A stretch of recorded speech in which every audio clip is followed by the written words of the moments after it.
Happy Tuesday morning to everyone. Hope you're doing well. Thanksgiving is right around the corner, but we're going to be doing some baseball, even though it's not baseball season. In Strat-O-Matic, it's always baseball season, so it doesn't matter. 365 days a year, basically, it's baseball season.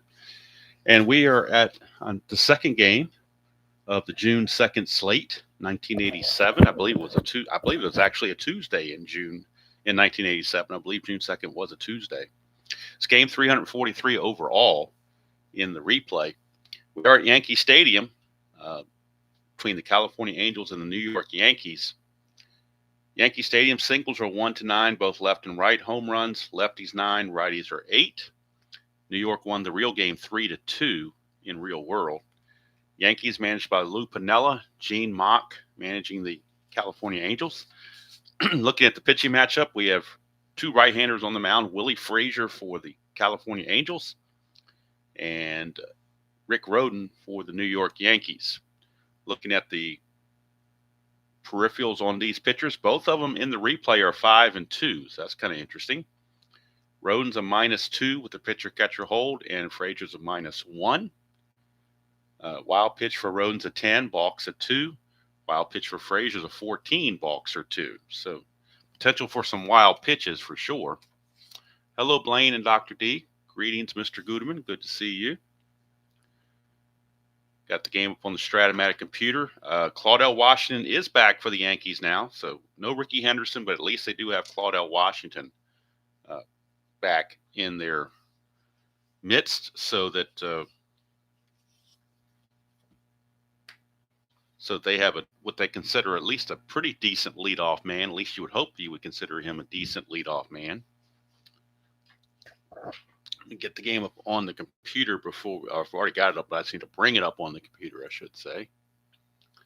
Let's take a look here.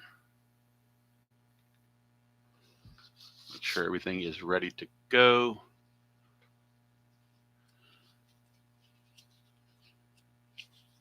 Make sure I've got everything where I need it.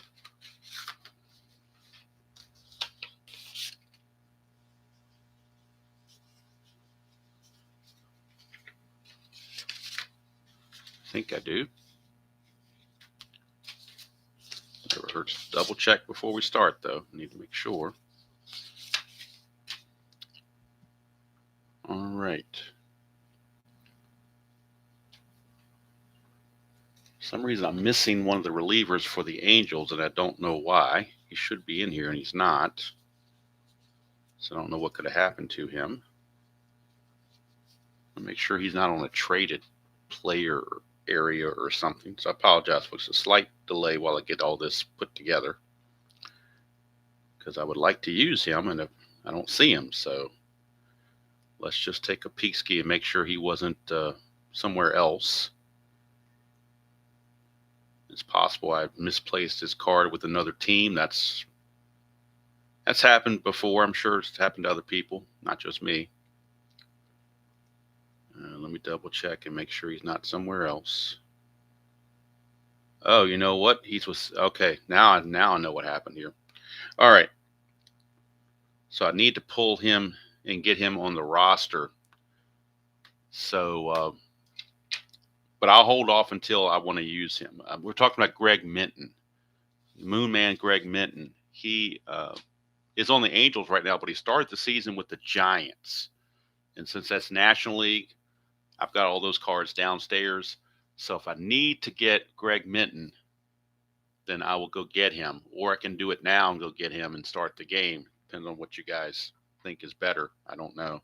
I don't want to delay the game too much. I guess it won't take too long. I'm going to be right back. Let me go get Greg Minton. I thought I had him, but let me go get Greg Minton. So in case I need him in the Angel bullpen, I'll have him. But I'm going to do that real quick. I'll be right back. It won't take long. Jaunt downstairs, grab Greg Minton, and bring him right back up.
Okay, there he is. Greg Minton. Found him. He was with San Francisco. It was in his team envelope at San Francisco, but he has since been traded now to California, so he is ready to go in the replay when I need him. And the Angels might need some bullpen activity, so you never can tell. I didn't want to be short-handed, so I did want to get everything straight before the game started so that the flow won't be interrupted. Good morning, Kathy. Welcome to you. We have a trivia question, top of the second. Good deal.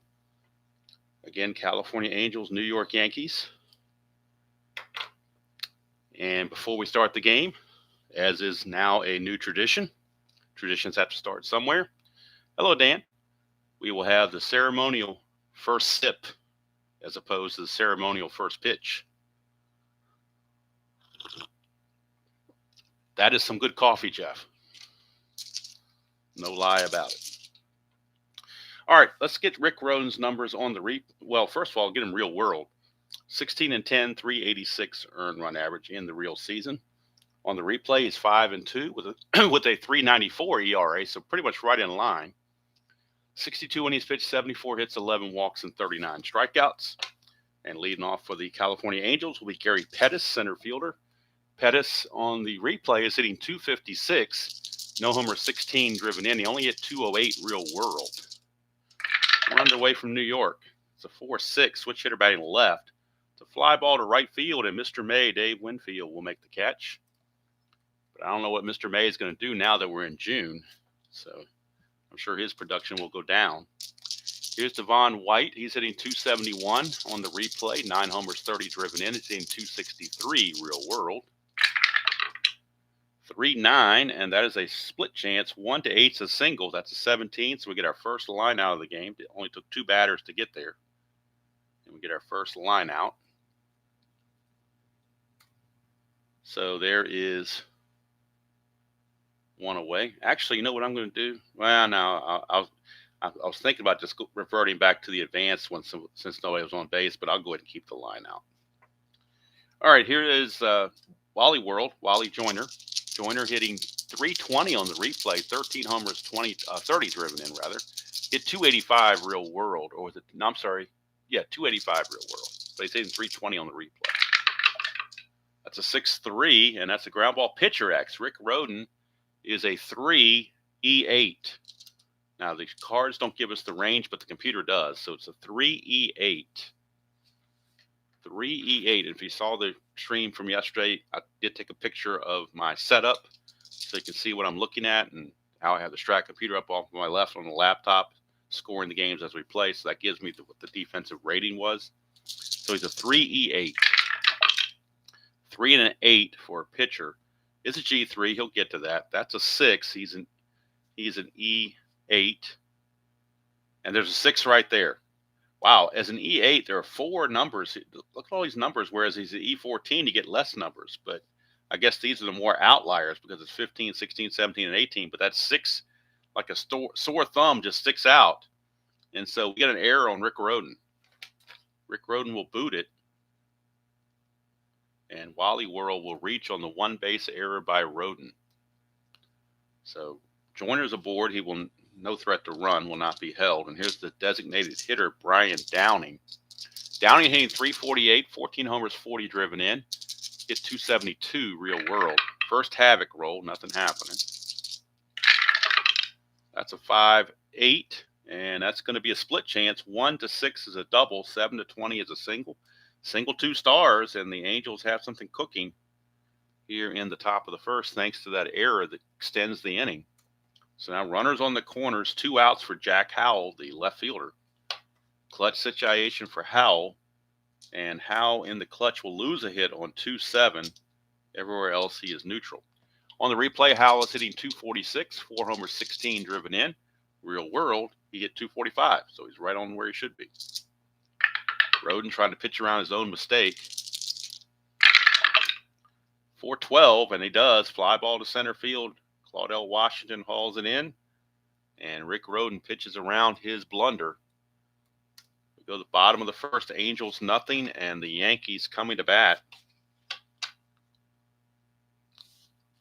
And Willie Frazier 10-10 with a 392 earned run average in the real season. On the replay, he's 5-2 with a 3.47. 47 innings pitched, 54 hits, 11 walks, and 21 strikeouts. I did microwave the coffee for 30 seconds before I came up to make sure it's extra warm, but I still want to get it while it's hot, as they say. So I'll probably end up taking a sip between every half inning just to make sure I'm drinking it when it's warm. All right, Claudell Washington is going to lead off, and he has been stroking it here in the replay. Only 72 at bats, but he's hitting 389, 2 homers, 15 driven in. He only hit 279 real world. 412, and that's a ground ball right back to Frazier. Easy play for Frazier, one away. Brings up Willie Randolph. Randolph on the replay is hitting 268, a homer and 18 driven in. He hit 305 real world. 5-8, and that's a strikeout for Willie Frazier, his first of the game. 2 up and 2 down very quickly for Donnie Baseball, Don Mattingly. Mattingly hitting 290, 9 homers, 30 driven in. He hit 327 real world. 2-7, and that's a ground ball to McLemore at second. An easy 1-2-3 inning for Willie Frazier and the Angels. At the end of 1 complete, we got no score here at Yankee Stadium. And now if you would turn your attention to the chat box, Kathy has the first trivia question of the morning. And we'll see if we can figure it out without any hints while I sip some more coffee. And while Rick Roden does his warm-up tosses. All right, here is the trivia question from Kathy. Who was known as the most interesting man in baseball? He spoke 5 languages, did stand-up comedy, and got suspended for punching his manager. Wow. That's interesting. Spoke 5 languages.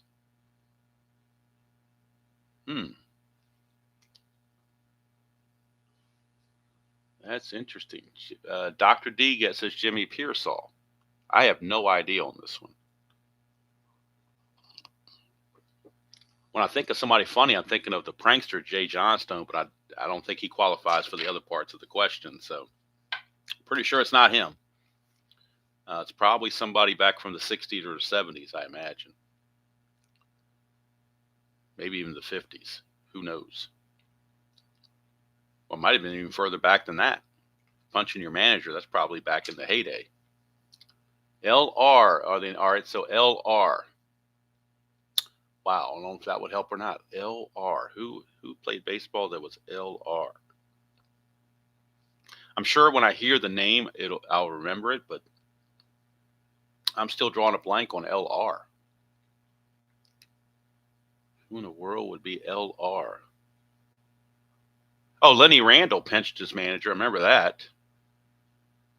I remember he did that for Texas when he punched the Texas manager, Lucchesi. So I'm guessing Lenny Randall.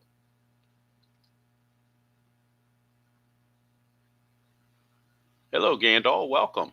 Welcome back to Strat. So I'm going with Lenny Randall. Because I know he punched Lucchesi in spring training and got traded. That's what caused his trade to the Mets. I didn't know he was a stand-up comedy and knew 5 languages. That was interesting. I knew about when I thought about punching the manager, I knew Lenny Randall had done that because I did that. That was part of my research when I was doing my 1977 Chicago White Sox replay, was the background on Lenny Randall. I actually had the Sporting News article originally from 1977 for that. I talked all about it. That's how he ended up on the Mets. Because Lenny Randall was upset because Bump Wills was going to come in and take his job at second base, which Bump Wills did.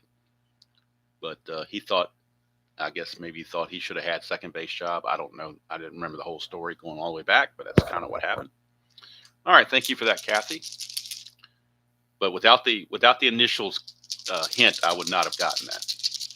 All right, here's Doug DeSensei on the replay. He's struggling at 207, 5 homers, 23 driven in, but he only hit 234 real world, so not too far off, I guess. 2-3, and that's going to be a ground ball to Pagliarulo at third base. Easy play for Pags, and there is one away. Hello, Joel. Good to see you. Here is Dick Schofield. Schofield hitting 246 on the replay. 3 homers, 19 driven in. He hit 251 real world. Roden 3-6 is going to be a ground ball to short, and Tollison will take care of that.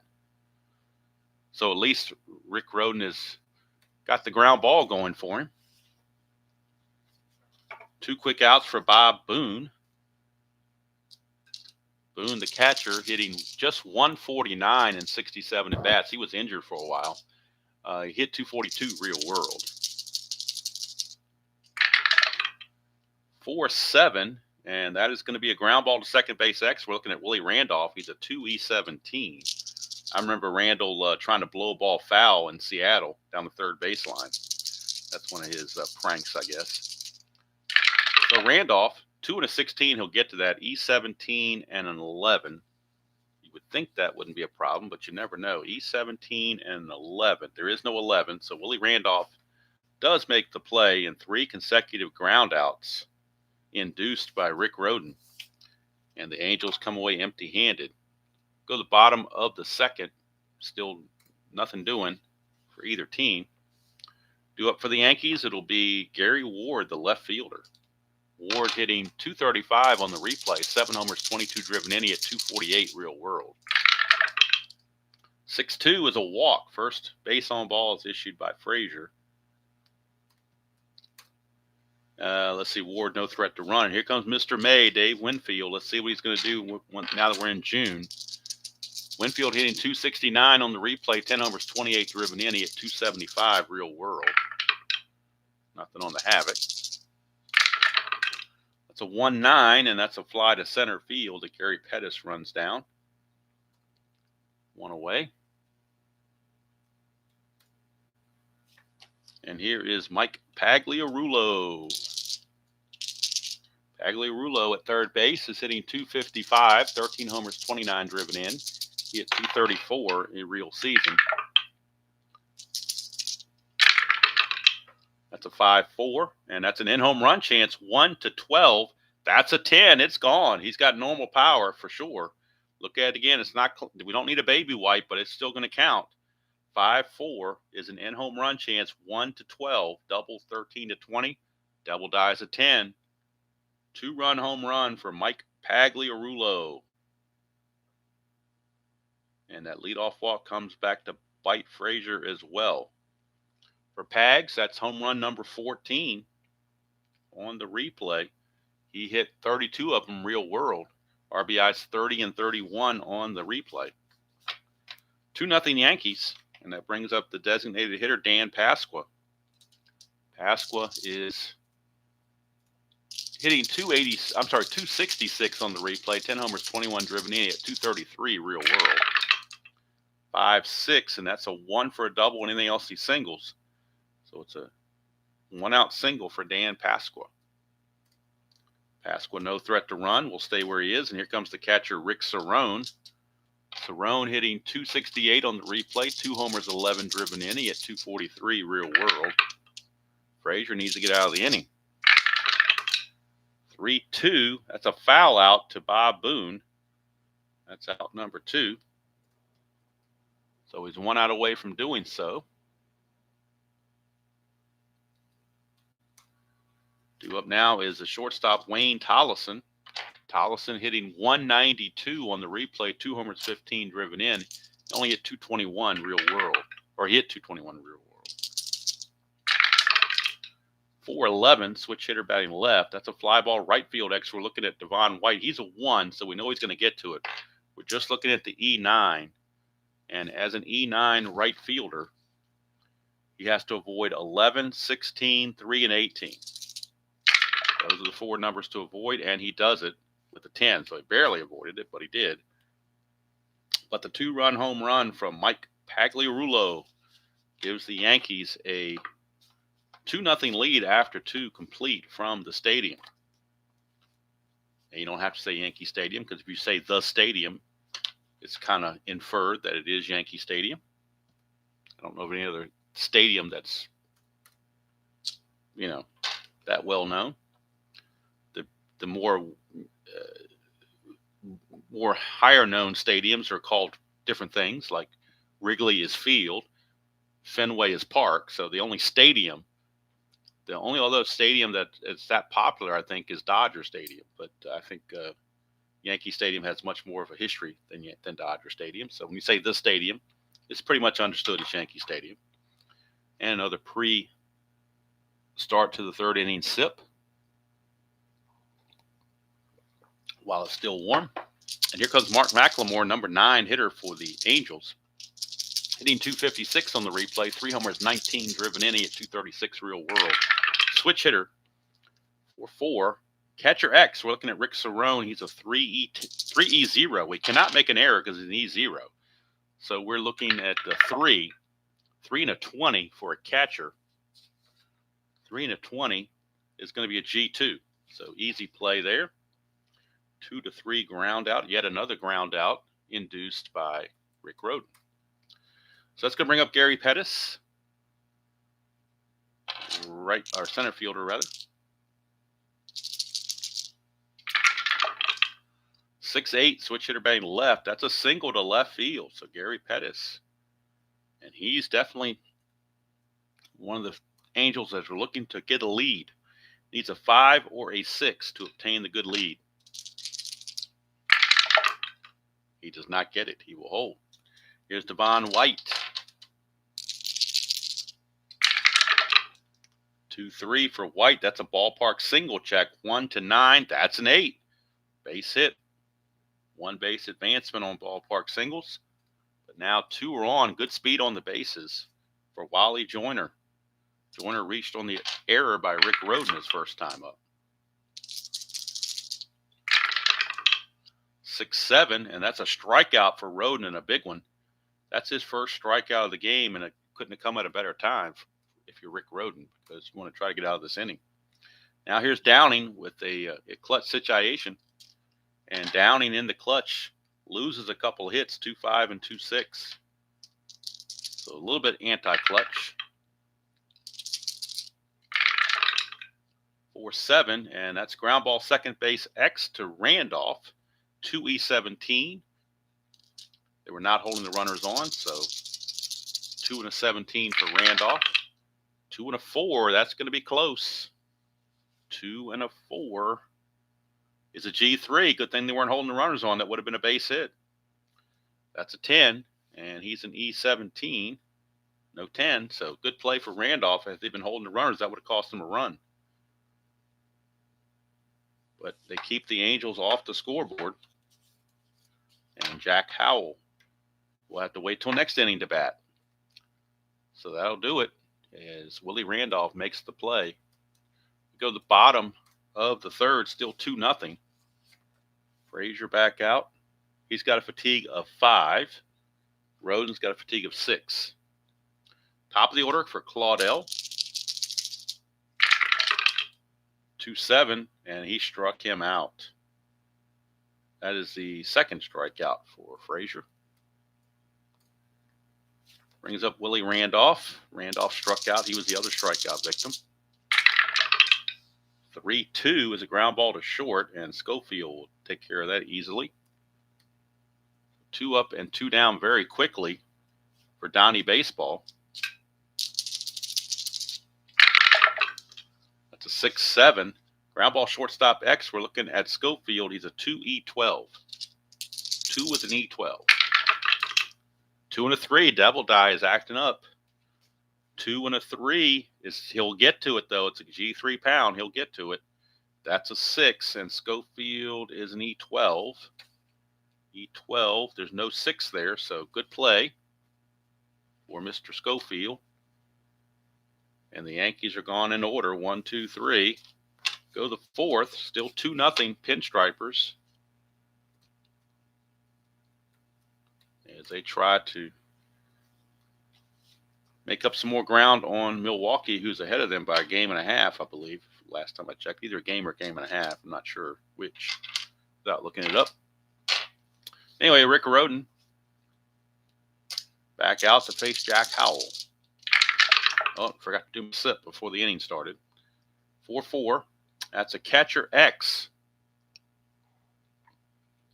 So we're back to Cerrone. We know he's an E0, so he can't make an error. That's a 3. Cat and Devil Die just acting up really bad. 3 and a 3, but nobody's on base, so it shouldn't be a problem. 3 and a 3 is a W/G, so that should just be a ground out because nobody was on base. So it's going to be a little squibber in front of the mound. 1 away. And that'll bring up Doug DeSensei. 2-7. And that's going to be a base on balls. That's the first walk issued by Roden. He's only had 1 strikeout, and that's his first walk he's issued. That'll bring up Schofield, who grounded to short his first time up. Does it again. Could be a double play. Let's see here. 2-6 for Schofield, and that's a ground ball to short with a B, so it's fielder's choice. They will only get the force. They won't get the double play. So Giovanni's Tailor Shop will have to wait a little bit longer to sponsor that tailor-made double play. Brings up Bob Boone. Let's see, Schofield. Actually, Schofield has a chance to get a lead here, so we're going to see if Schofield can get the lead.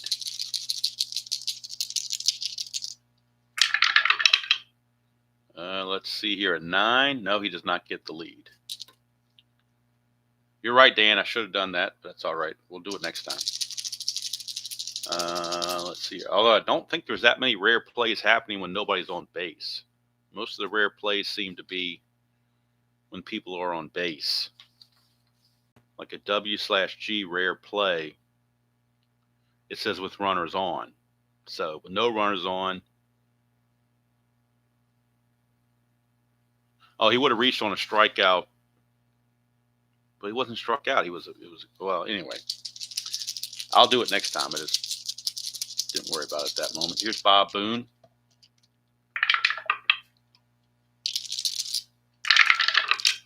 Three 6 for Booney. He's going to ground it to short, and that's going to end the inning. So a lot of ground ball outs induced by Rick Roden. We go to the bottom of the 4th. Still 2-0 Yankees.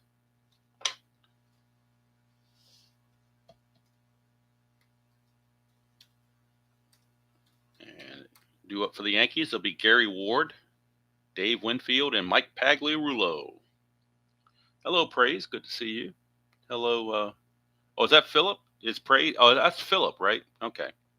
I didn't see the picture there on my phone. It's kind of a small picture there. So, Mr. Reynolds, good to see you.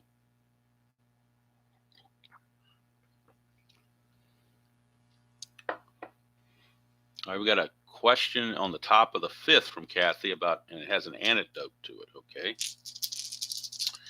All right. So once this half inning is over, we'll be ready for another question from Kathy. Oops, I lost Jack Howell here. Let me put him back in the lineup. Had him off to the side by accident. Don't want to lose him. Hello, Jeremiah. See you. Here's Gary Ward. He walked his first chance. 4-10. This time a fly to center field X. Gary Pettis is a 1, so we know he's going to get it. We're just looking at the E10. And the center fielder, E10, he has to avoid 16, 3, 4, 14, and 18. And that is a 14, so that will be an error on Gary Pettis, a 2-base error. E10 and a 14 is a 2-base error. Sorry about that. A 2-base error on Gary Pettis. Wow. Don't know what happened there, but I guess he just tipped off his glove and the official score decided to give him an error instead of a double for Ward. You would think usually hometown scorekeepers would give the benefit of the doubt to the home player, but not here. It's a 2-base error. And that'll bring up Mr. May, Dave Winfield. That's a 1-9 for Winfield. Fly ball to center. 1 away. And that'll send up Pagliarulo. He hit the home run for the only runs of the game. His 2-run homer in the second inning. 5-7. This time he grounds it to second X. That'll be McLemore 2E22. 2 and a 7. Should get to that, you would think. 2 and a 7 is a G2. That's a 13, and he is an E22. There's a 12 here, but no 13. So it's good play. Ward will take third base with 2 outs now, but McLemore does make the play. So now it's going to be all up to Danny Pasqua if the Yankees are to add to their lead. Pasqua in a clutch situation. He will lose a hit on 3-9 and on 110.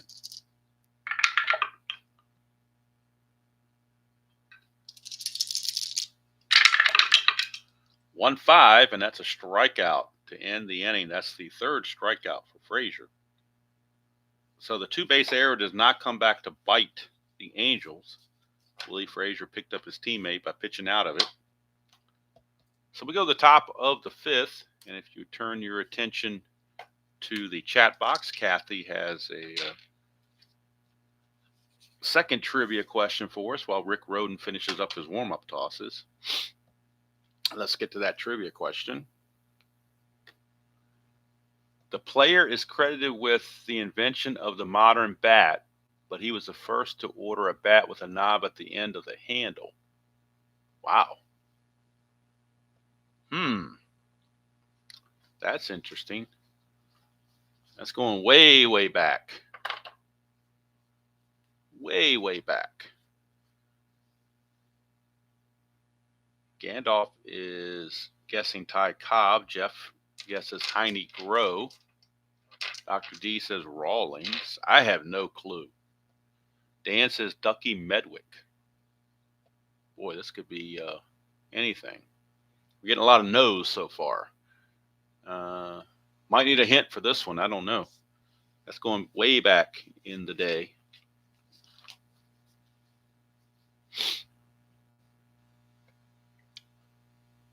Into the handle.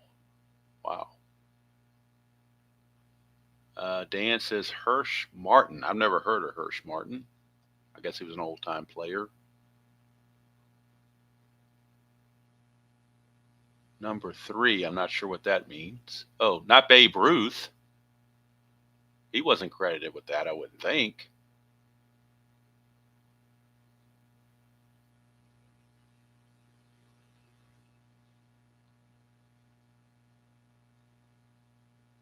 I have no idea, though. So you tell me in Babe Ruth in 1919? Or is it somebody else that did it in 1919?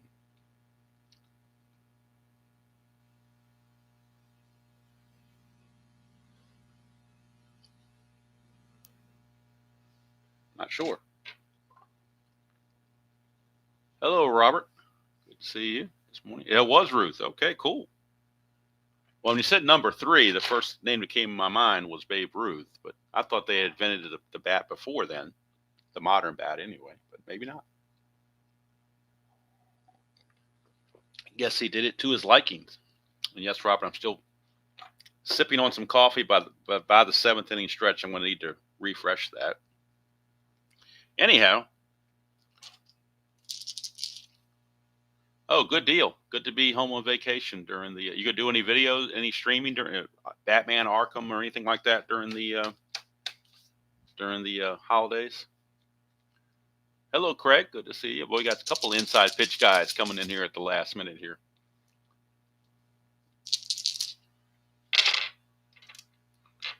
I'm happy for Chris because it seems like inside pitch advance is getting a nice little bump. Still not for me, but I mean, other people seem to enjoy it. So as long as they're enjoying it, that's all that counts. Anecdote, he put his pinky on the knob to enable his famous follow through. Oh, cool. Good deal. All right, Jeffrey has a question top of the 6th, so we're ready for that. And meanwhile, top of the 5th, we got Mark McLemore leading things off.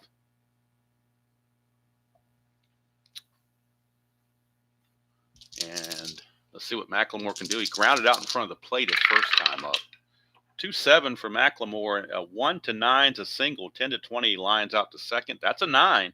So it's going to barely fit in for a leadoff single for McLemore, and he's going to look to get the lead. McLemore needs a 4, 5, or 6 to obtain the lead. 4, 5, or a 6. Does not get it, so he will hold. And here comes Gary Pettis, center fielder. 4-10, switch hitter batting left. That's a ground ball third base. That's Pagliarulo with a positive devil dive roll. He could turn 2 here. 2E20. 2-16. That sets up in good shape. 2-16 is a G1, so possible double play. That's an 11. He's an E20. Third base, E20, but there's an 11 right there. Just when you think he could turn the double play, he boots it. So Pagliarulo did a great thing with a 2-run homer earlier, but now he boots the ground ball, but could have been a double play. And so now the Angels have 2 fast runners on first and second with nobody out. And Rick Rhoden just kind of shakes his head at Pags. Here's Devon White, and he's going to bunt. This is a perfect situation to bunt. You got 2 fast guys on with nobody out. You're down by 2. A bunt puts the tying runs in scoring position. So, Robert, you're going to see a bunt. You don't think ever bunt. We're going to bunt. First, we roll havoc. Make sure nothing's happening. Nothing's happening. We are going to bunt, and the Yankees are expecting it, so the corners are in. Makes them a B bunter. B bunter. 3 says it is going to the catcher, so that means that Cerrone's going to come out from behind the dish and try to make a play on somebody. B bunter. Anything 9 or less, he's in good shape. That's a 4. That's actually speed. So he's got a chance to beat this one out. And Devon White has excellent speed, 17. So a 1-17, and he beats this out for a base hit.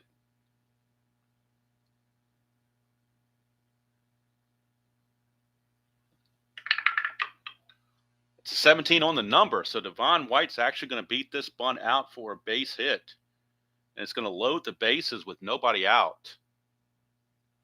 Bases loaded, nobody out for Wally World, Wally Joyner. Rick Rhoden in dire straits right now. Dire straits. Infield back for the double play. They need outs in the worst way. 4-6, and that's a fly ball, right field B, so it will be a sacrifice fly. As all Winfield can do is throw the ball back in. But Macklemore will score on the sac fly from Wally Joyner. Cuts the lead in half, 2-1. Brian Downing. Now, let me see here, because I'm thinking if it's not in the rule book, it should be. But let me double check it. But I'm thinking as fast as Gary Pettis is, he would try to go to third on that. But let me double check it. Officially, I don't want to install my own rules on this. I want to make sure I'm official on this. Just hit me while I was looking at this. That might be a possibility. So we're looking at fly ball B here. It was not a question mark. It was a straight up fly ball B, correct? 4-6 fly ball B question. It was not a question mark. It was just a fly ball B. So that may make the difference right there. Where are you, fly ball B?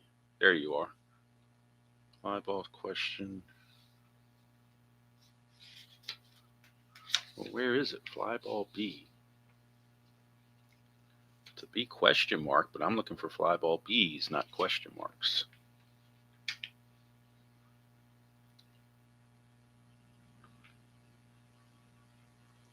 On a fly ball B to right field only, a runner on second may advance with this guy. Okay, here we go. That's what I thought. Okay. I thought it was in the rule book, and there it is. Page 5 of the rule book, section 14.3, on a fly ball B to right field only, and this was to right field. A runner on second base may try to advance with this calculation. Base runner rating, plus or minus the arm, +2.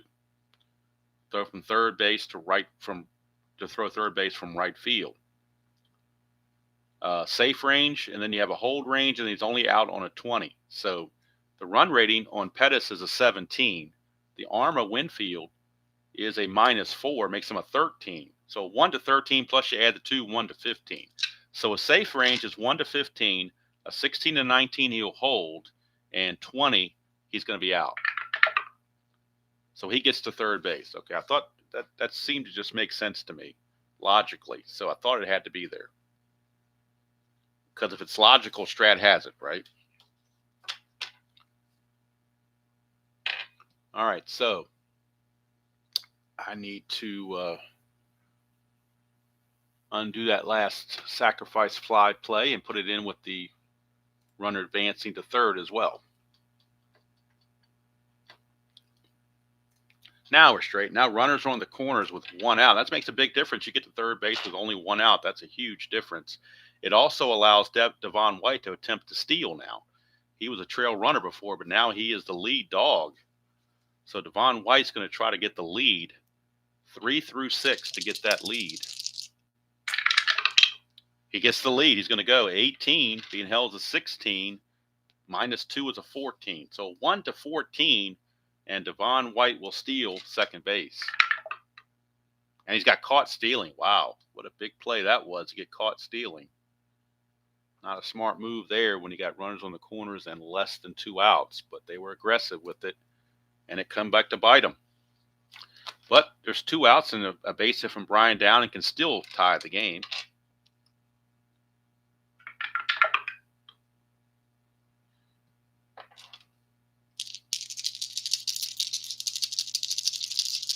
All right, here is Brian Downing.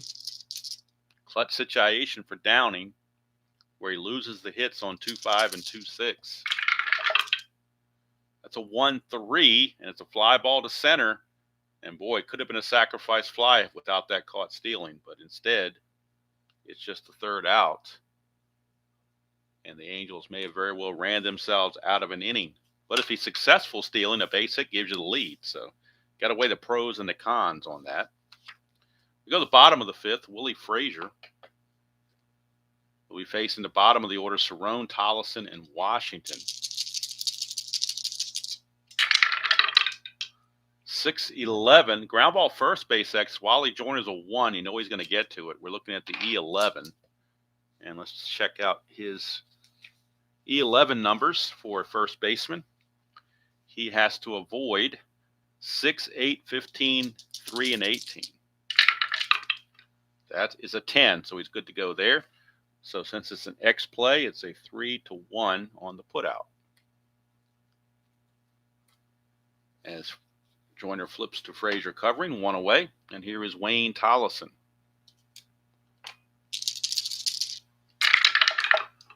1-5, and that's a ground ball first. Joyner this time will take it himself.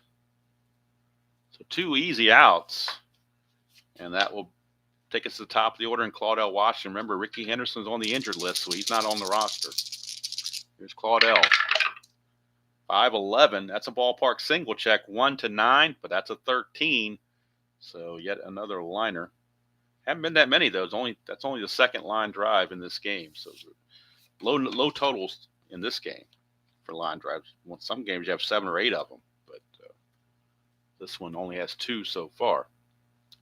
All right, so I believe Jeff said he had a trivia question for us in the top of the 6th. So, Jeff, the floor is all yours. If you would like to present that trivia question, and we'll see if we can figure it out without a hint.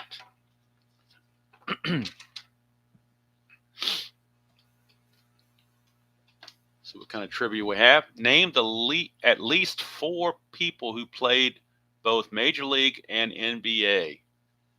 All right, I got 2 off the top of my head, but I'll hold them off.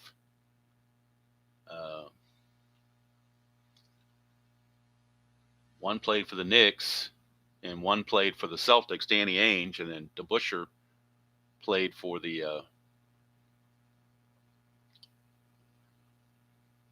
Actually, I don't believe Michael Jordan ever made it to the major leagues. He was in the minor leagues, but I don't know if that counts as playing in the major leagues or not, because I don't think he ever played a major league game.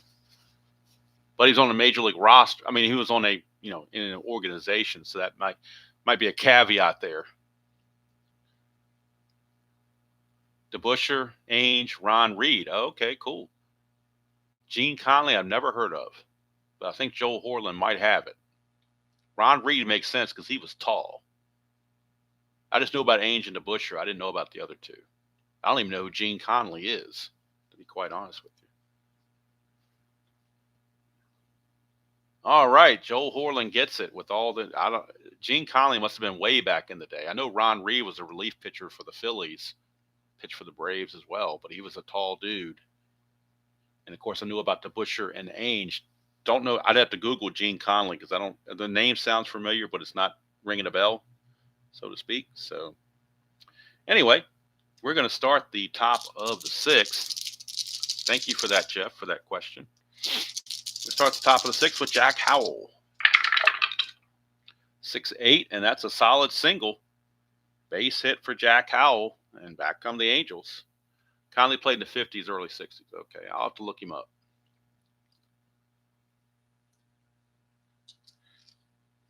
But it's interesting that hasn't happened since Danny Ainge in the 80s. I don't think we'll ever see it happen, really. I can't see any crossovers. Bo Jackson was the last one that did a crossover in the late 80s, playing for the Raiders and the. Actually, no, take it back. It was Deion Sanders was the last one to do it in the early 90s. But I don't think that's going to happen anymore. I could be wrong, but I don't think it's going to happen anymore. All right, here's the Sensei. There's too much money involved in it. One team's not going to allow the other guy to possibly get injured in the other sport. 6-7, and that's a strikeout for Roden. For Roden, that is strikeout number 2. Only his second strikeout. There's so many things now that are in their contracts where they can't, go snowboarding or anything else that might cause an injury. So I can't imagine they would have him with all the money they're paying. It would have to be a minor type guy, a middling type player. Couldn't be a star. Not to see Shohei Ohtani going out and trying to play in the NBA or anything like that. Here's Schofield. That's a 2, so we're looking at a balk or pass ball. 6 says we're looking at pass ball, so we're looking at Rick Cerrone has a 9 pass ball rating. That's a 7, so it's a pass ball on Rick Roden. Gets by him. And that'll put the tying run in scoring position.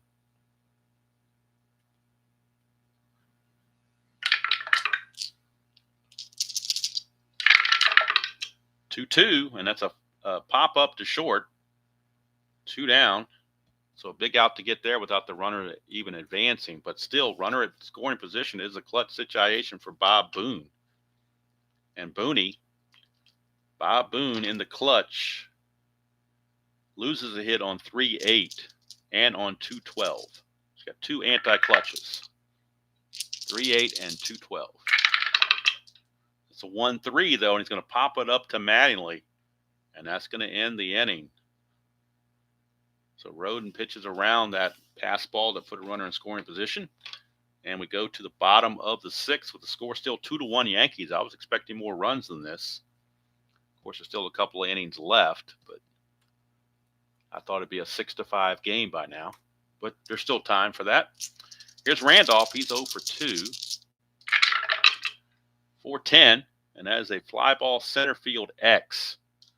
Center field X is, of course, is Pettis. He's a 1. We know he's going to get to it. We're looking at the E10, and center field E10 for Gary Pettis, the center fielder E10, 3-4, 14, 16, and 18. That is a 14, so I think he's okay. No, he's not. That's a 2-base error. That's the second 2-base error on Pettis. He had the exact same result last time we had an error check. He got a 14 on his E10 for a second 2-base error on Gary Pettis in the game. How many times is that going to happen? That doesn't seem very realistic to me. Maybe I'm just being cynical, but it just doesn't seem realistic to me that Gary Pettis would make 2 errors, 2-base errors in the same game, just 2 innings apart. Seems really off there, but we'll play it. That's what it says. So here we go. Donnie Baseball. 3-6 for Donnie Baseball. 1-11 is a single.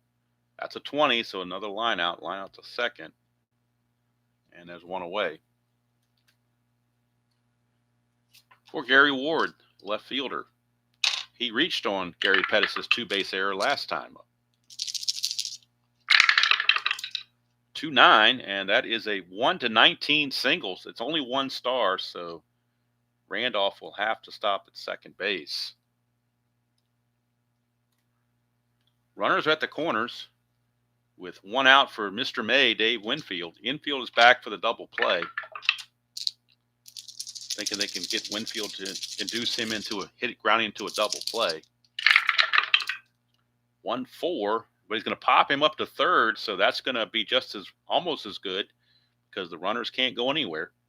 The Sensei will glove it, and everybody stays put.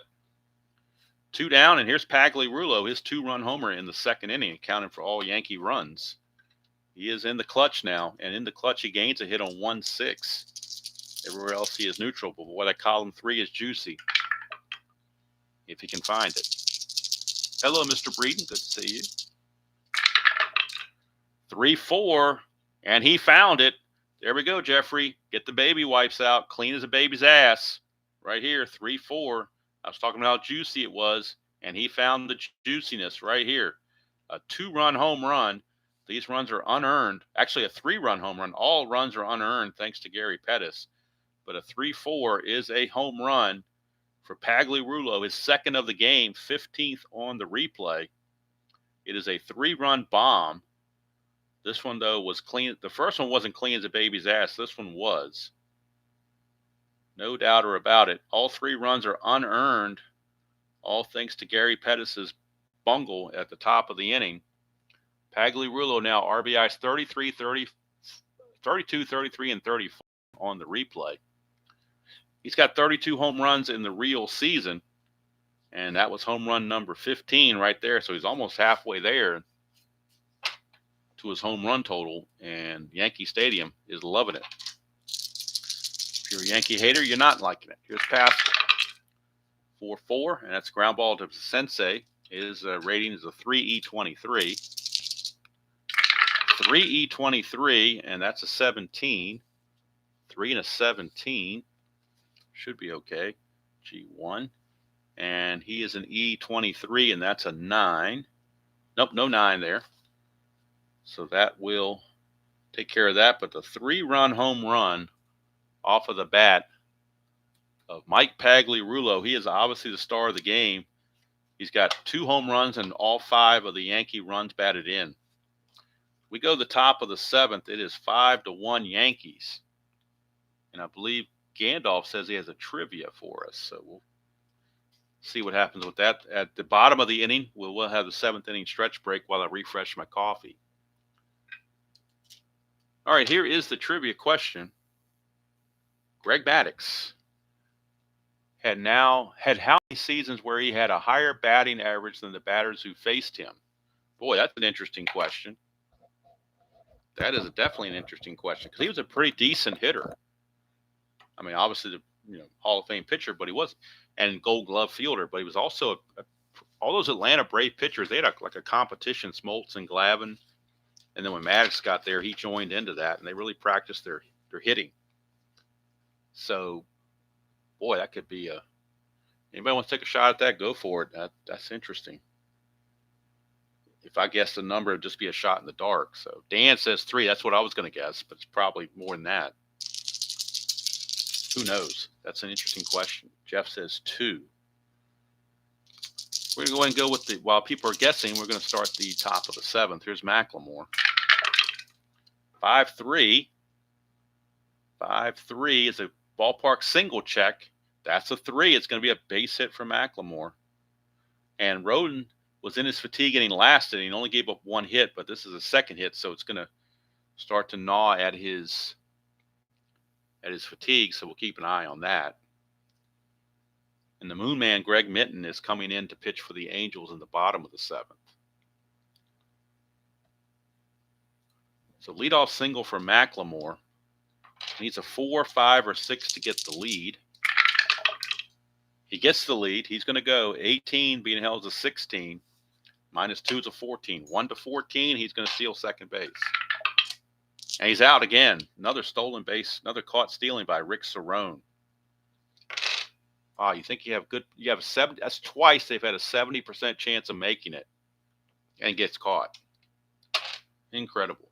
2 is correct. All right. Jeffrey, you get the Mike Ike or whatever that thing is, Ike Candy or whatever that was. So caught stealing, really down 5-1. They were trying to get something started and really hurt them there.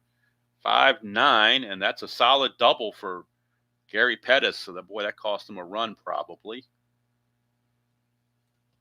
But when you have a 70% chance, you hate to pass it up. Here's Devon White. Rick Rhoden getting close to fatigue at this point. That's a 5-5 switch hitter. Ground ball second base C. That'll get the runner to third base, but now there are 2 away. And it's going to be up to Wally Joyner. In the clutch, Joyner is completely neutral. He is not rated for, he gets 1 hit. 3-7 is his one advantage.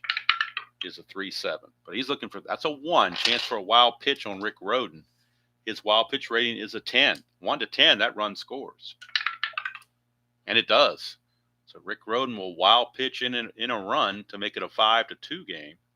And now it's no longer a clutch situation for Wally Joyner as the run scores. Bases are now clear. So Joyner, 1-6, will strike out to end the inning, but the California Angels do get a run. Wild pitches are earned, so it is an earned run. And we are at the 7th inning stretch with a score of 5-2. Are You Ready has a trivia question for the top of the 8th. Right now, I'm getting ready to go to the 7th inning stretch to get more coffee. But before I do that, we'll clean up some details. The Moon Man, Greg Minton, is going to be coming in for the Angels to pitch in the bottom of the 7th. And we'll get the totals on Willie Frazier. Let's get his totals. Willie Frazier on the game, went 6 innings, gave up 4 hits, 5 runs, only 2 were earned, 1 walk, 3 strikeouts. So he deserved a better fate, to be quite honest.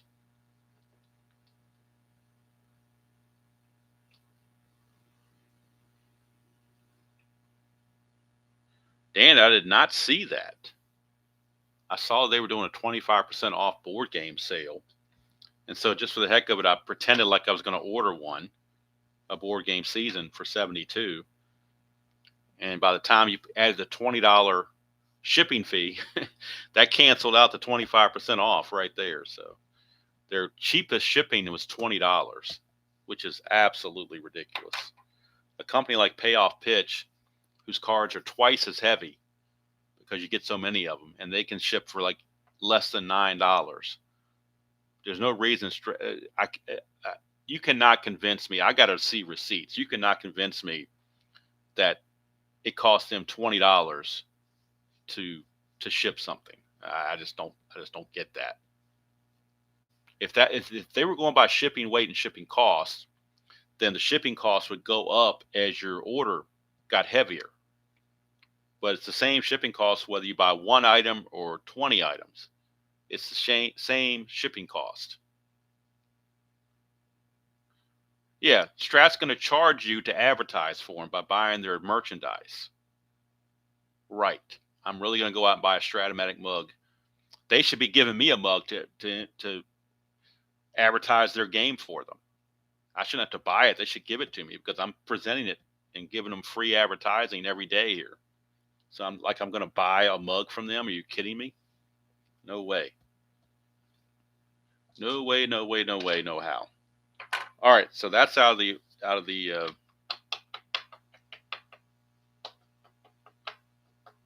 well, there used to be a $2 handling fee, and that was it. But the shipping is just totally outrageous.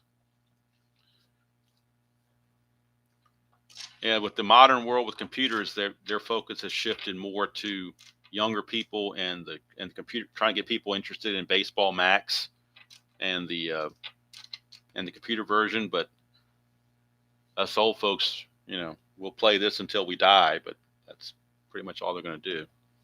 Oh well, that's a horse we've beaten to death. And somebody was talking about ID Jester earlier. If you wanted a good rant, he could jump in on all that with the Strat-O-Matic stuff. So, of course, I did similar with Good, Bad, and Ugly.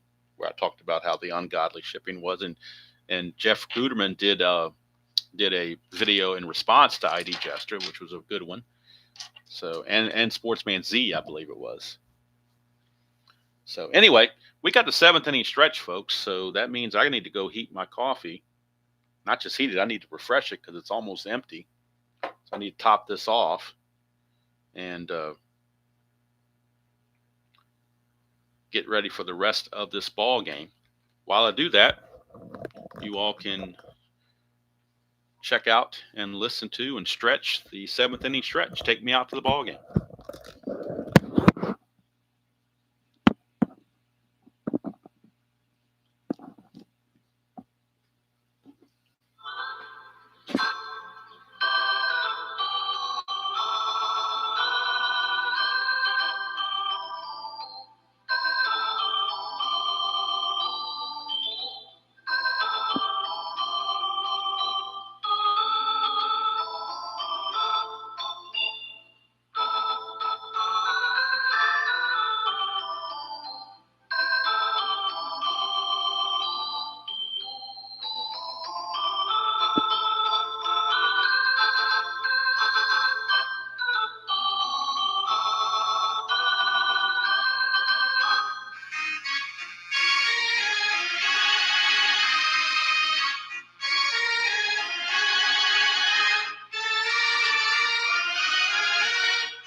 All right, we are back from the 7th inning stretch.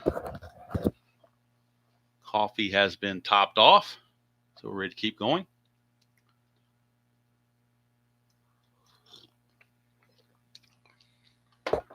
Can I just come out and say, I'll try to beat around the bush on this and not be too direct, but can I just come out and say that Strat-O-Matic sucks? I don't want to give my true feelings, but Strat-O-Matic sucks. But I'll hold back my true feelings. All right, here's Rick Cerrone against Greg Minton. Bring in Greg Minton on the Strat computer. He started the season with San Francisco, but was acquired by the Angels. And Minton, this is actually his debut for the Angels. He was 5-4 with a 3.08 earned run average, 10 saves. So Rick Cerrone will lead off. Plays the freshest arm, so that's what they're going to do. They're going to bring him in a low leverage situation just to get his feet wet. 1-3 is a fly to right field, and Devon White makes the catch. And I forgot to mention, usually on the 7th inning stretch, I like to mention the following game after this one. Tomorrow's game will be Seattle and Toronto from Exhibition Stadium, north of the border. I believe it's going to be Mike Moore against Jim Clancy. I think that's the matchup. Here's Tollefson, 5-10. That's a ballpark single check, 1-9. That's a base hit for Tollefson. So he gets the base hit. Tollefson not really going to run anywhere. Here's Claudell Washington. Claudell. 3-5 for Claudell, and that's a single to right field for Claudell Washington. Single to right field. Devon White has a -3 arm, so Tollefson will not try to go to third. He'll just play it one base at a time. And Willie Randolph, your batter. The Moon Man getting knocked around a bit. 2-8, and that is a single, 1-19. It's going to load the bases. It's just a 1 star on the single. The bases are loaded now with only 1 out, and here comes Donnie Baseball. And the Moon Man may be getting in some trouble here. Infield's back for the double play. 2-4, and they get the double play. Ground ball pitcher A. That's going to be a double play. Let's see. I think the book says to do it 1, 2, 3 on the double play, but I will double check it. I'll use their super advanced chart to get the official one. All right, bases are loaded. Infield back A is a 2. Batter out, runner first out. Okay, so it's a double play with the runner going to the pitcher going to second, I should say. So with the left-handed batter, means shortstop is covering. So it's going to be a 1-6-3 double play is how we're going to play that, according to the book. It would make more sense, I think, to go home for it, but, whatever. It doesn't really matter. It ends the inning. That's all that matters. That's what really mattered.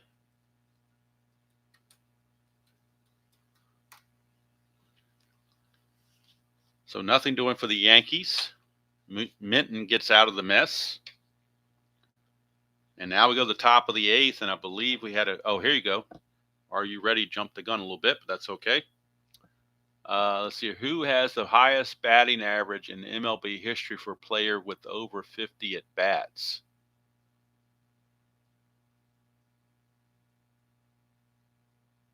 Yes, we do need clarification on that. Jeff is right. Is it you're talking for the career or for the season? A single season?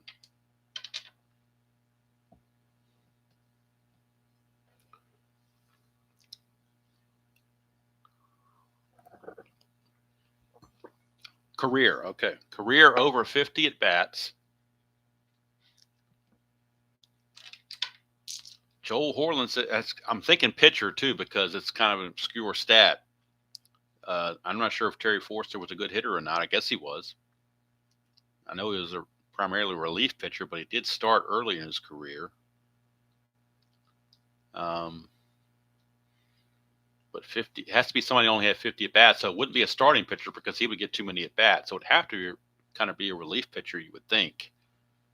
Because if somebody had 50 at-bats and had a highest batting average, they would have gotten more than 50 at-bats. They wouldn't have been in the minor leagues or anything. So it's got to be, you think lean towards a relief pitcher of some sort, but just trying to think logically.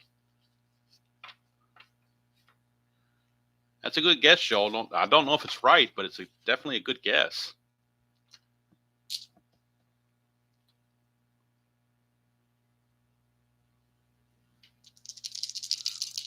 So we'll see if what Are You Ready has for a answer. Gandalf says Hoyt Wilhelm. I have no idea how he hit. Joel has it with Terry Forster. All right. Wow, Joel, you were on top of that. Logically, it did make sense it would be a relief pitcher. Somebody said, you said it was 397? Is that what it was? I'd have to look it up. But Joel is hot with the trivia today. All right. No, we don't need that. Yankees are in the field now. So Rick Rhoden hanging on by a string with his fatigue. Bullpen may be looking to get ready here shortly. Let's look at the Strat computer and see who's the most rested of their bullpen arms. Obviously, don't want to use Righetti because it's not a safe situation. Rich Bordy is a possibility. Tim Stotter's kind of been overused. Bob Shirley's definitely been overused. So, yeah, it looks like Rich Bordy is loosening in the bullpen. Rich Bordy. All right. I just remember Forster was a closer on the 72 White Sox before the DH came around. All right, here's Downing. Start things off. 3-7 for Downing, and that's a leadoff walk from Rick Rhoden. So Rich Bordy getting ready as quickly as he can in the bullpen for the Yankees. As Rhoden is nearing fatigue. Here's Jack Howell. 5-2 ball game, so the Angels definitely are still in it.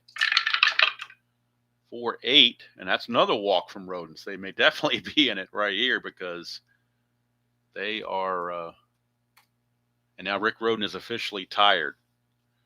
So with Doug DeCinces coming in or up to the plate, They're going to go ahead and get, and well, you know what? They're going to let Roden go one more. They're going to go one more batter. They're going to see if Roden can go one more batter. If he hits a dot, then he's automatically going to be pulled by me. That's just the house rule. But right now, we're going to give him a chance. Try to get an out. It's a 3-6 for the Sensei. It's a home run 1-6, a double 7-20. That's gone. A 3-run home run from Doug DeSensei. And we got a tie ball game at 5 apiece. Look at that. Where did that come from all of a sudden? No baby wipes needed, but a 3-6 is a home run 1-6. That's a 2. Devil Die showed up as a 2. And we got a tie game at 5 apiece. It's going to get Willie Frazier off the hook. And it's going to cost Rick Roden a win. As that will be it for Rick Roden. For the Sensei, home run number 6 on the replay.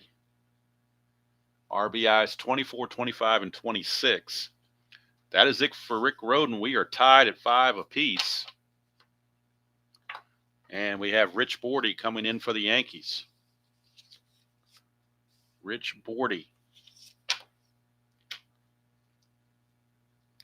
So Roden did not get an out in the 8th inning. He goes 7+.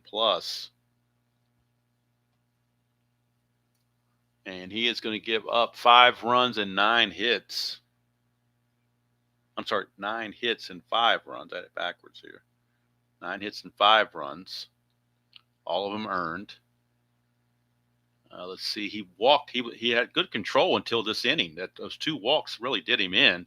So he ends up with 3 walks total and only struck out 3 himself. So 3 walks, 3 strikeouts. So Rich Bordy. I got Borden there. I don't know why I got Borden there. I'm writing Borden for Rich Bordy. Rich Bordy. Rich Bordy. It's a +2 hold, so it's a +1 when you take the -1 from Cerrone. So we'll bring in Bordy out of the bullpen, and he will get the call. And on the replay, on the real world, he was 3-1 with a 7.64 ERA and no saves. On the replays, 1-0 with no saves and a 5.79 earned run average. 5 innings pitched, 5 hits, 3 walks, 3 strikeouts. So Dick Schofield is up. 6-6 off of Bordy is a strikeout. So Bordy gets the strikeout. Oops, hit the wrong button. Good thing for the undo button. Saves me all the time on this computer. All right. Here comes Bob Boone. Boone is 0 for 3. 5-8. And that's an in-home run chance straight up. But Boone has weak power, so it's only going to be a single. So Bordy catches a break because of Boone having the weak power. It's only going to be a single, and he will not be held at first base. Here's Mark McLemore. Tim Stoddard also loosely in the Yankee bullpen. We get a 1-11, and that's going to be a ground ball first base B. Manually will throw to Tollison for the force, but the return throw not in time. McLemore too fast for that. Fielder's choice, 3-6 for scoring at home. You know you should be.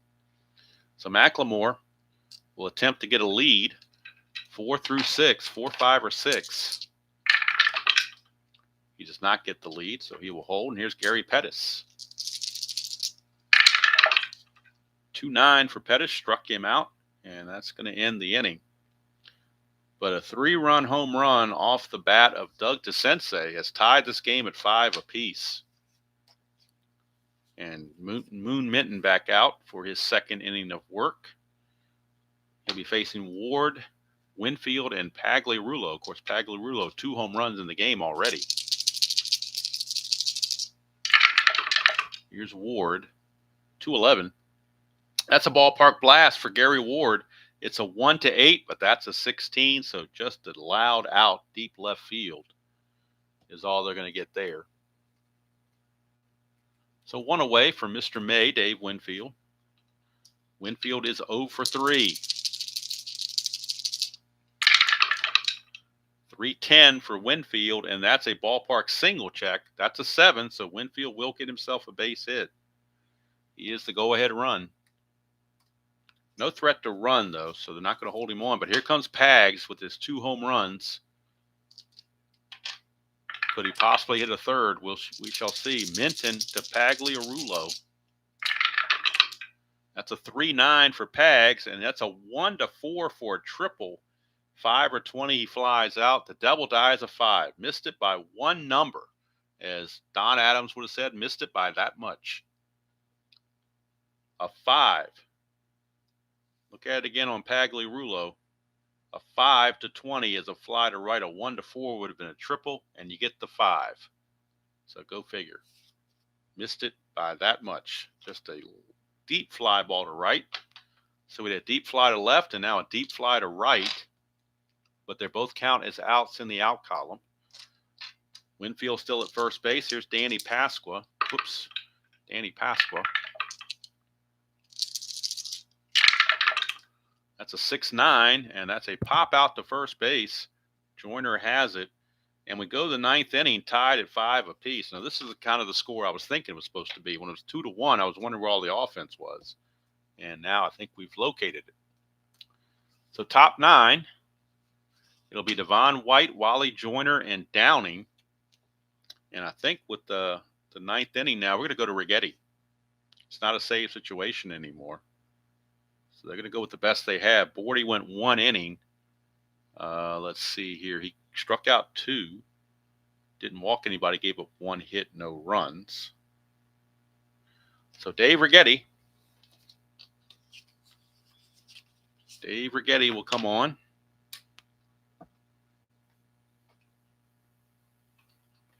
He's got to face the heart of the order. So he's got his work cut out for him to keep the score where it is.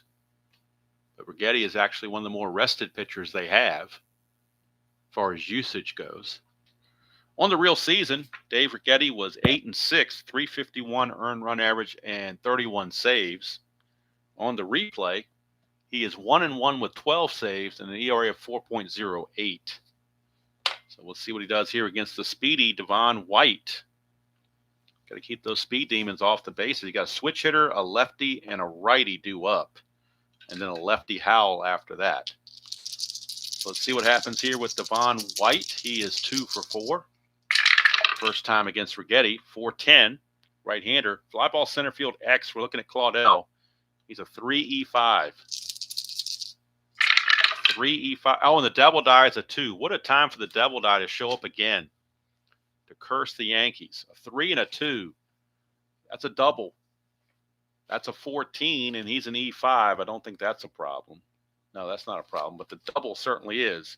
A leadoff double for Devon White, thanks to the double die.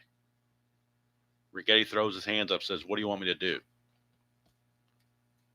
Got to bring up Joyner. Wally World.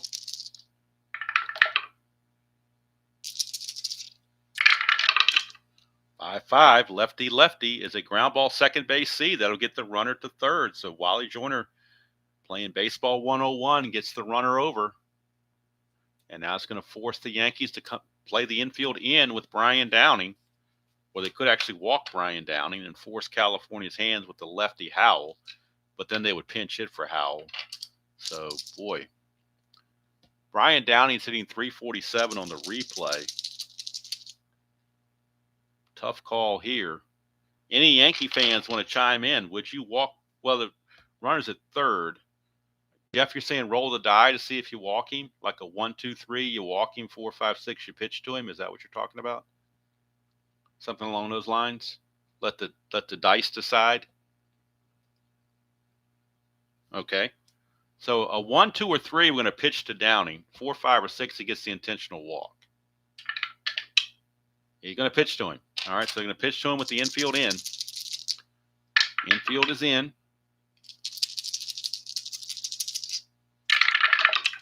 That's a 5-7, and that's a walk. Well, all that rigmarole we went through, and it ends up being a walk anyway.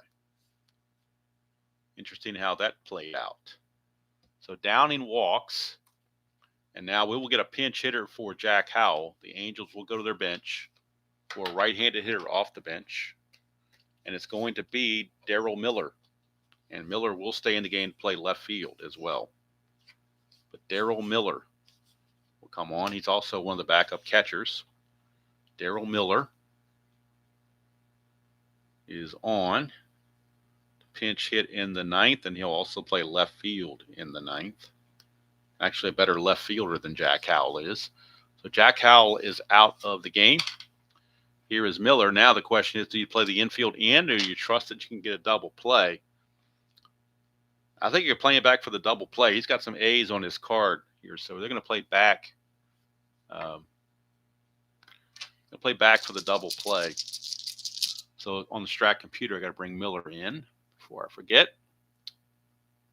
So Darryl Miller, the pinch hitter, and again, he will go and stay in the game and play left field in the bottom of the inning.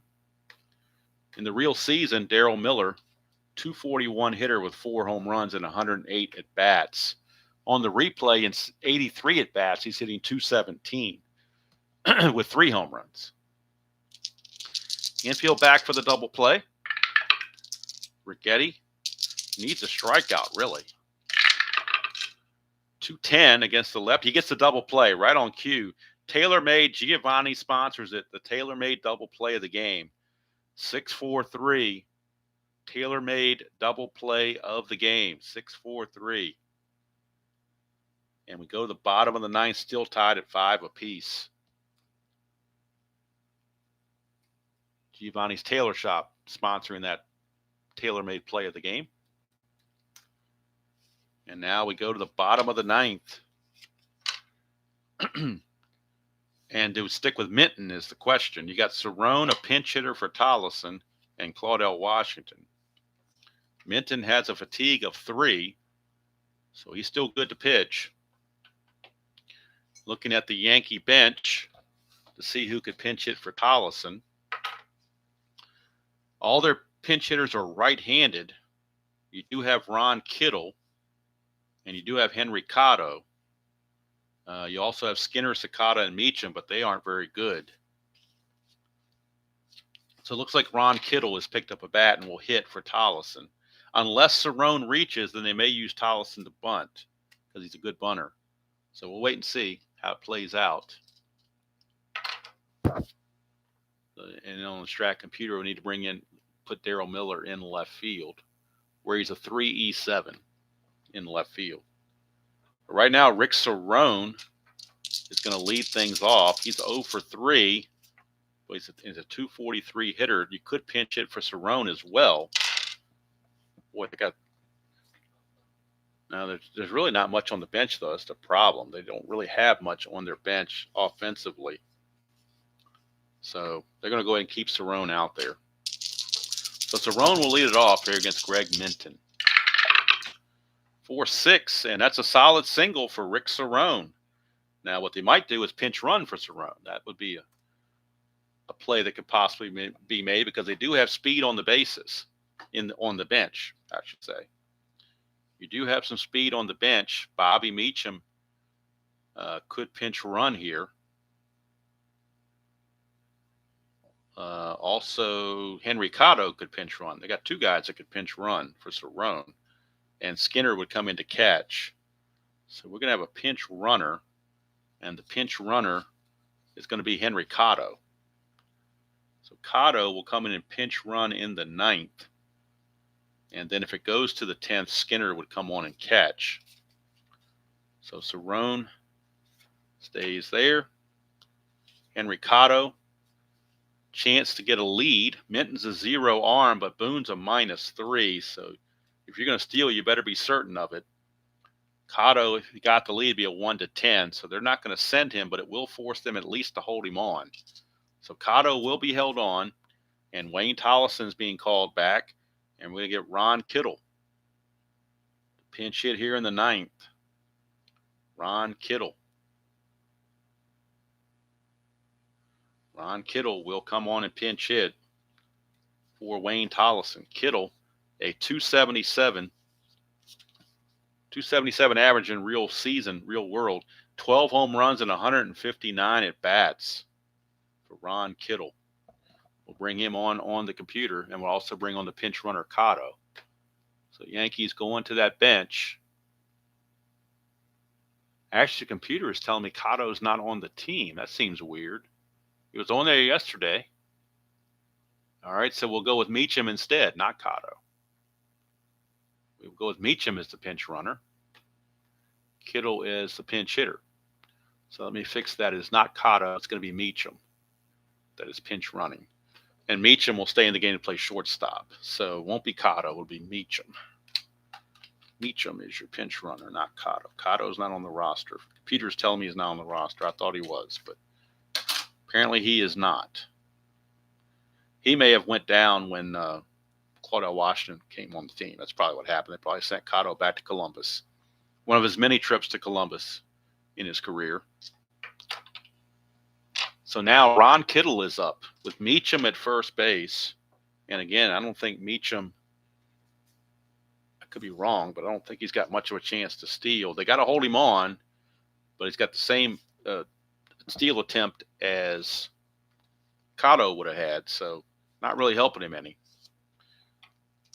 So Ron Kittle is up to bat. Left-handed action in the bullpen for the Angels. They do have Chuck Finley loosening in their bullpen. That's a 2. Chance for balk or pass ball. Looking at a pass ball chance on Boone, he's a 3. No pass ball. So Kittle will swing away.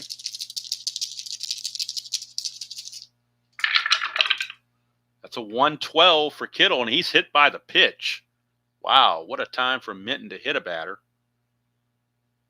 He's hit by the pitch, and that's going to put runners at first and second with nobody out on that hit by the pitch. So Kittle is on first base. Claudell Washington is your scheduled hitter. Left-hander. He's not a very good bunter. He's only a C bunter, so it would normally be a good time to bunt here, but looks like in the meantime that Gene Mauch has gone to the bullpen. He's going to pick up Chuck Finley, a lefty. So Chuck Finley will be coming on to pitch for the Moon Man. Greg Minton's going to go 2+. Didn't get anybody out here. 1, 2, 3, 4, 5 hits he gave up. No walks, but he did hit a batter, and no strikeouts. But, of course, he is responsible for both runners on base. Finley is a -2 hole and makes him a -5. But I'm not worried about stealing bases right now. So we go to the Strat computer, bring in Mr. Finley from the bullpen. Finley on the season, 2-7 with a 467 earned run average and no saves. On the replays, 1-4 with the save, 369 ERA. So lefty on lefty matchup here.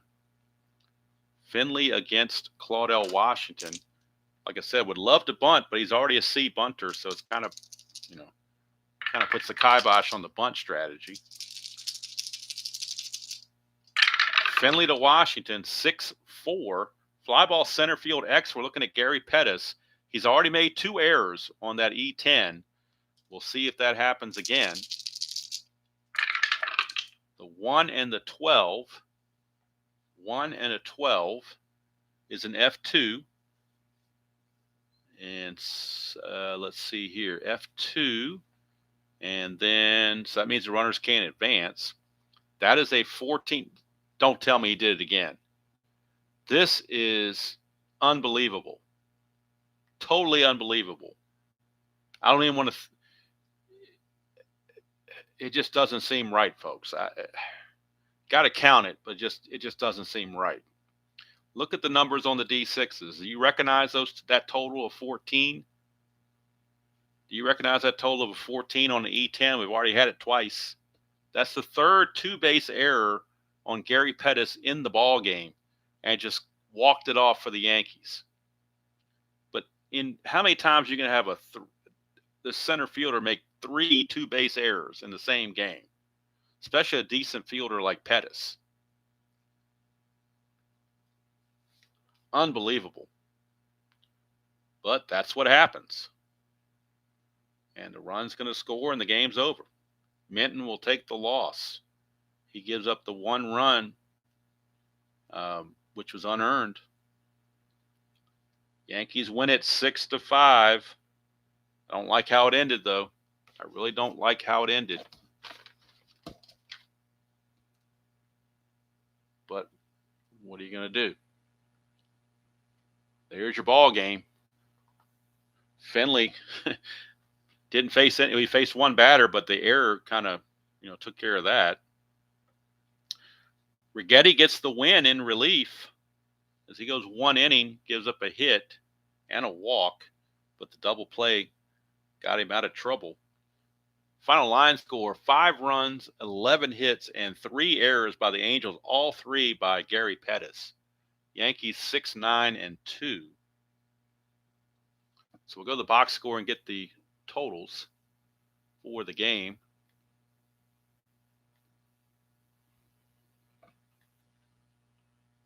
Rigetti now improves to 2-1 on the replay. Minton with the loss, of course, is 0-1. This was his first game he's pitched. Angels left on 9. Yankees left on 6. The Yankees won the real game 3-2. This one they win 6-5. Player of the game, Mike Pagliarulo. 2 home runs and 5 driven in. So he is the player of the game, Mike Pagliarulo. Or maybe you give the Yankee player of the game to Gary Pettis. I don't know. Gary Pettis. Gary Pettis. Let's pull out Gary Pettis here. That E10 will go down in infamy with the 14. E10 and the 14 will go down in infamy for Gary Pettis. But there you are. It's right there. Can't miss it. Hey, Frank, you're in Wisconsin. Wow. Okay, cool. Oh, Tommy John made 3 errors in 1 play? Wow, that's interesting.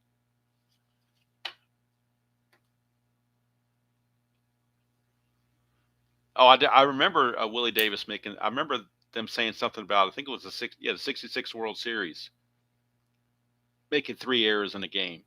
So I mean, I guess it's possible. But when I think of Gary Pettis, I usually think of a pretty good fielder. Let me just pull up what his fielding stats were. Let's see what his fielding stats were. Fielding percentage, I should say. Gary Pettis. Well, he actually okay. So Strat may be vindicated because he led center fielders in errors with 7. He did have 7 errors in center field. His fielding. Well, wait a minute. I'm looking at the wrong play. No, it's Devon White I was looking at. Let me look at center field. Where's center field? There you are. Gary Pettis. Yep. His fielding percentage is only .980, so he made 7 errors. 7 errors in 344 putouts to go with it. Don't know how many chances he had, but 344 putouts. He had 2 assists and 2 double plays, but he made 7 errors, and on retro sheet it's in bold. That's 7, which means he led the league center fielders in errors with 7. So I guess in theory, it's plausible. So because he did lead the league in errors, so he's got 7 errors. I want to check his stats now and see how many errors he has in the replay. I just want to see how many errors he has in the replay. Were these could be his first 3 errors for all I know. So I'm going to look it up here real quick and get the fielding stats. Oops. Fielding traditional. All right, let's see what he's doing here on the fielding. Gary Pettis. Nope, he had 1 error prior. So right now on the Strat stats, in fact, I'll show this. I'll take a picture of it so we can prove it. On the Strat replay, let me get his numbers here. Hopefully it'll come out okay, where it'll be clearly seen, hopefully. I'll have to dim this light. All right, so let's see if I can show this. This is the up-to-the-minute Strat-O-Matic cumulative defensive stats. for the California Angels, specifically for Gary Pettis. So if you look at Gary Pettis right here, center fielder Gary Pettis, he's made 4 errors. His fielding percentage is .969, and I just read he had his fielding percentage of .970s. I don't know if that's coming in very clearly. We can see it or not. It's kind of hard to show it on this. But Gary Pettis now in this has a .969 fielding percentage. And he, like I said, he had .970 real world. So, yeah, I guess theoretically it's not unrealistic. But, boy, to have it happen to you. You're trying to make all these managerial moves and do what's right for both teams, and then you end up with something like that. So, because I don't, I'm not partial. I could care less who wins any of these games. I just have a fun time doing it. But man, was that rough. So anyway, game 343 ends in a walk-off 2-base error. I don't think I've ever had that before. Don't believe I've ever had that happen to me before. So now, well, actually, my other score sheets are downstairs, so I don't have the score sheet for the next game. But I do believe I said the next game would be Toronto and Seattle. I think that's what it is. I might potentially, if I am up to it, do a doubleheader tomorrow since I won't be playing a game Thursday for Thanksgiving. Let's see what the schedule shows here. There are only 6 games because Detroit and Cleveland are off in this. They're not scheduled to play this game. So we played 2 games. There's 4 games remaining. So might do a doubleheader Wednesday and a doubleheader Friday, perhaps, to get it done, to get clean for the week. And then maybe do the National League game on Saturday, which will be the Pirates and the Braves. So we've got the next game, Mike Moore against Jim Clancy in Toronto. And the second game on that schedule would be Minnesota at Boston. And that's Juan Berenguer against some guy named John Leister or Leister. I think it's Leister. Not sure. So that would be tomorrow, a doubleheader. Friday, if we do a doubleheader on Friday, the first game is going to be in Milwaukee. It'll be Bud Black and the Royals against Chuck Krim getting a spot start for the Brewers. And the second game will be the White Sox and Rangers, Bill Long for the White Sox and Charlie Huff for the Rangers. So with the Yankees win, let's look at the standings up to the second. They should be now a little bit closer to the Brewers. They are now a half game back of the Brewers. Yankees are 33-18. The Brewers are 31-15. California drops to 24-27. They're now 4.5 games back of Oakland, who beat Baltimore earlier in the week. So they drop a game to Oakland completely. So there you go. That's what we have for this date and this game. So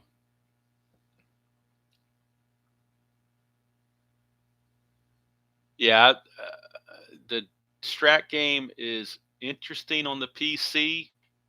I don't like playing games on the PC. I use it for stat keeping purposes, and for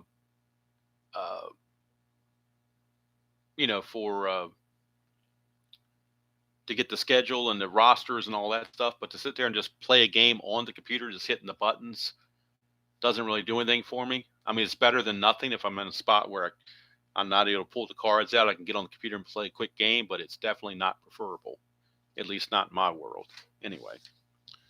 But that's just the way it goes.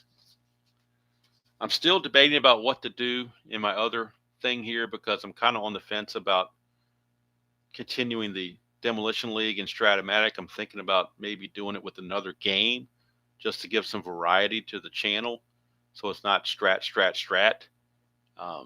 So I'm not really sure what I'm going to do with that. I guess I'll use the Thanksgiving weekend to figure out what I might want to do with that. I might, go to payoff pitch or something different. I don't know. Hard to say. Hard to say. Or I might just scrap it all together and go back to the inside pitch 1977 National League replay that I was doing.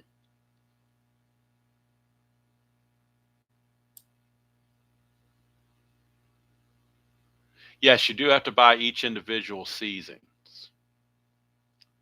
That's the downside to Strat-O-Matic. You do have to buy the individual seasons.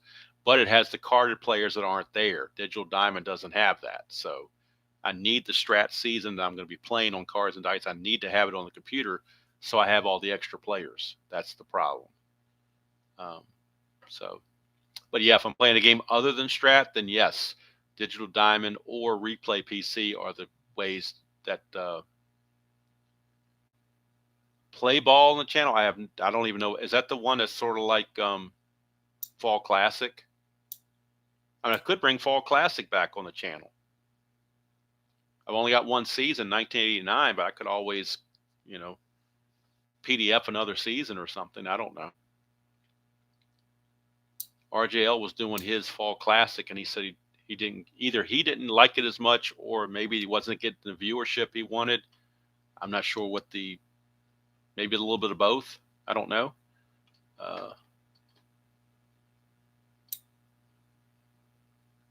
Yeah, Greg Sobian. Okay, yeah, I think it's kind of falls in with. It's almost like I think I've seen on the website with Fall Classic. Fall Classic had some good points to it. There were some interesting things in Fall Classic. I did like the fast action cards to figure out where the outs were and the base runners and all that stuff. It's a little obviously very, very light on my left-right splits, which I really like. But I mean, it has its positive points as well. But like I said, the only season I have right now for them is 1989, and that's very close to the 87. So if I do another season, I want to get something that's kind of far away from that. Like I said, of course, though, it requires some printing, but I could print. I could get something from Fall Classic and print it out, possibly. I don't know. I'm almost leaning back to doing because 1977 is one of my favorite seasons, and I did do the first month, I think, of the 77 National League replay in Inside Pitch.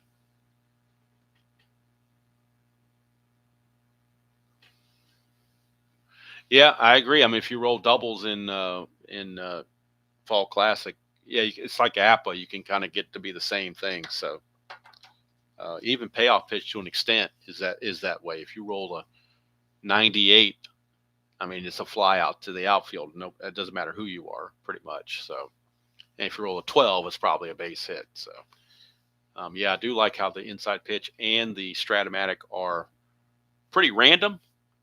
So, what I'm thinking about doing, and I might come on tonight and do it. I don't know. It's possible. I might come on tonight, and I got to go back and get my old score sheets if I can still find them from my 1977 inside pitch replay. I'm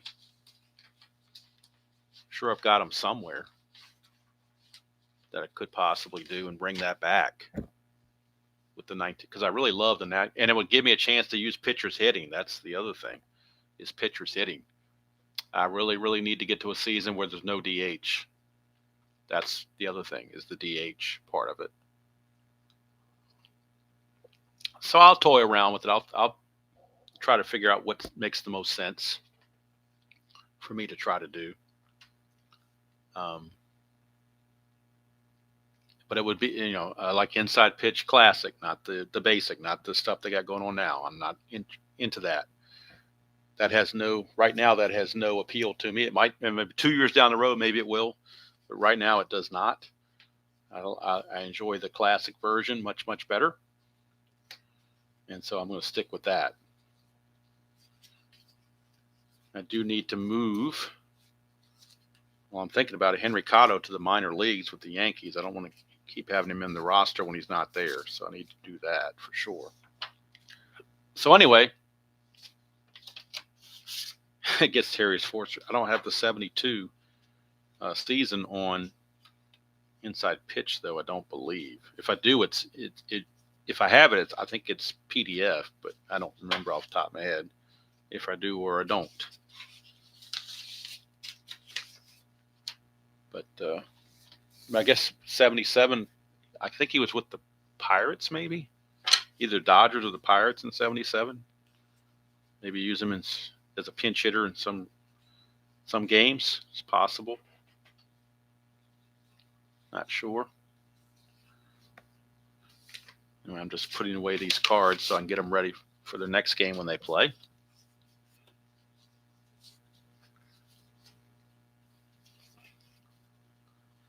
So I don't know. I've got to do some thinking on this and figure out what I want to do. Let me check the Strat computer real quick because I was on the Strat computer 77 National League season. That's what I was keeping the stats on. So let's see what we got here. But I think I was doing a game of the day on that, if I'm not mistaken. I have to go back and look, but I think I was doing a game of the day, not a whole season replay. I think I was picking one game from that day to play out. Pretty sure that's what I was doing, and let the Strat computer pick everything else. So let's see what we got here. I'm on May I finished the month of April, so we're on May 1st. So I may do that tonight. Might very well do that tonight. We got a good pitching matchup too. Steve Rogers and the Montreal Expos against Don Sutton and the Dodgers. That would be a good pitching matchup right there. Or the alternative is Houston and Pittsburgh. You got John Candelaria for the Pirates against Mark Lemongello, one of the great names in baseball. Mark Lemongello for the Astros. So that could go, that could be good either way to do that. So we'll have to wait and see. That's a possibility on something like that. We'll never know. But we shall wait and see. Anyway, that's good from here, folks. I hope you all have a great Tuesday, whatever you have planned. Hopefully I'll be back tonight. If I don't kill myself first, because I am going up on our roof today and cleaning some leaves off and pine needles off the roof. I'm supposed to get a lot of rain this afternoon and tomorrow, so I want to get that cleaned off before the rain gets here. But hopefully, I cleaned off the garage roof yesterday, but that's only a one-story roof. Our roof is a two-story roof, so I got to get the big letter out for this one. And have to be careful, watch my step, kind of thing. I'm not going to fall off the roof, but I want to make sure the ladder is steady as I'm coming back down. I don't mind going up; it's coming down is the problem. Transitioning from the roof to the ladder as I'm walking backwards and down is a little bit on the tricky side, as you'd say. So I'm going to be planning on doing that in about an hour or so before the rain. Right now the sun's out, so I got plenty of time. Rain's not supposed to get here till about 2 p.m, so got to do that. I don't have to, but I mean it needs to be done so the rain doesn't get hung up on the roof. Need to clean those pine needles. It's mostly pine needles, so once I get up there, it'll take me about 5 minutes to clear. It's just getting up there that's the problem. So, but if I do that, and then I'm thinking about coming back with the inside pitch. Although I'm also thinking about History Maker because I went through all the trouble of making all these cards for History Maker Baseball. I made all the 25 season cards, current season that just finished. So that's also something that is a possibility. But I'm leaning more towards inside pitch and doing that, or I might just get the gumption to keep going with the Demolition League. I haven't decided yet. But I really want something other than Strat. I know somebody said one time you can't have too much Strat, but I do think variety is a little bit better if you can mix in a couple different games. I mean, this 87 replay is not going anywhere. I'm going to finish that until I die. But to do something in the evenings. I haven't been doing any streams in the evenings lately, so probably need to do that to just supplement what I'm doing now. So I might be able to do something Thanksgiving morning, but I can't swear to it because I don't know what's going to be going on. I don't want to commit to something then I'm I've got obligations somewhere else, so that's why I'm leaving that open and switching to a doubleheader tomorrow. So doubleheader tomorrow will be in Toronto and Boston, Seattle at Toronto, and Minnesota at Boston. Will be a doubleheader. It's be a rainy day Wednesday morning, tomorrow morning. So I don't have anything to go do outside, so I can take my time. I don't have to worry about rushing or starting early or anything like that. It's kind of a fun Thanksgiving Eve day of game, Strat-O-Matic game, and go from there. So until next time, enjoy playing whatever game you choose to play, however you choose to play it, and I will see you all down the road. Have a great day, everybody.